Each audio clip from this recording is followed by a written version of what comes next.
انبیا کرامو باندې الله سلامونه هم کړي دي خو چې په نبي علیه السلام سلام کې څه عجیبه اندازه له تخپلې الله فرمایي سلام علی نوح فی العالمین الله فرمایي چې په نظام کې مې په نوح علیه السلام سلام دی الله په نوح علیه السلام سلام کې بیا الله فرمایي سلام علی ابراهیم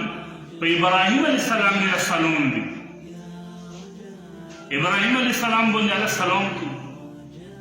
بیا الله فرمایي سلام علی موسی و هارون په موسی او په هارون مې سلام دی بیا الله فرمایي سلام علی الیاسین په الیاسین مې سلام دی بیا الله فرمایي والسلام علی یوم ولدت و یوم اموت و یوم ابعث حیا عیسی علیه السلام فرمایي چې زه کله پیدا شوم او کله وفات کېږم په ما باندې الله سلامونه دي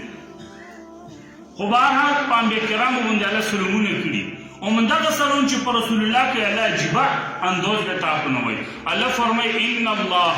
یقینا الله وملائکته و د الله ملائکې یصلون علی النبی په نبی علیه السلام درود وي الله فرمایي چې الله او د الله فرشتې دا ټول په نبی علیه السلام درود وي بیا الله مخکې څه فرمایي یا ایها الذین آمنوا او مسلمانانو توسم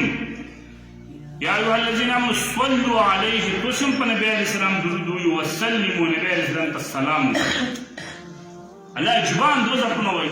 الله فرمایي چې کله نبی علیه السلام نمبر رسي چې په نبی علیه السلام زه په خپلم درود و سلام یم او فرشتې هم پې وي او تاسې مسلمانانو تاسې هم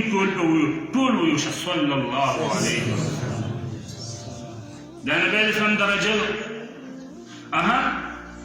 الله تبارک وتعالی یو عبادت هم نه کوي ځکه چې الله په خپله معبود دی د هغې عبادت کېږي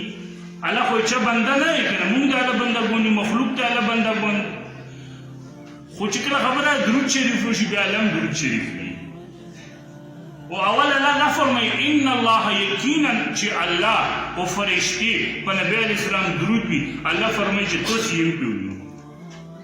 داسې جلیل القدر پیغمبر الله موږ له وکړی ټول ویو چې الحمدلله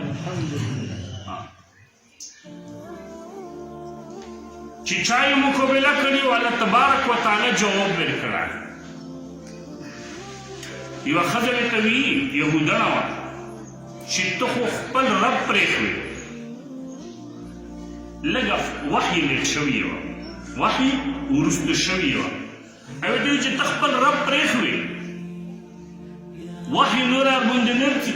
پیغور یې ورته وکړه لږه وحي لیک شوې وه نبی علیه السلام خفه شه جبرائیل ورځي جواب کوي نبی علیه السلام ته تسلي ورکوي او جبرائیل عجیبه جملې راوړي جبرائیل وی والضحا او نبی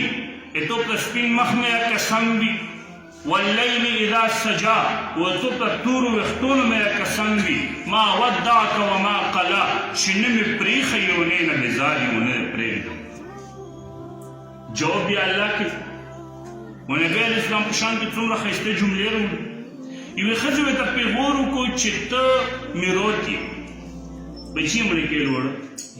چې ښځې دا پیغور ورته وکړو چې ته میروت یې الله جواب کوي الله په جوش و غضب کې ځي جبرائیل ورځي جواب جبرائیل کوي الله فرمایي انا اعطیناک الکوثر الله نبی علیه السلام ته فرمایي چې ټول مې ډېر خیر یې کړی خفه کېږي څه ده د دغو خلکو پیغورونو د دنیا هم سردار یي او د آخرت هم سردار یي ټیک شو فصل لربک وانحر پس ته قرباني کوه او لمونځونه کوه بوکی دا خبره چې دشمن ته دا وي چې ته میروت دي ان شانئک هو الابتر الله ورته فرمایي چې تو دشمن میروت دی ته نه یې میروت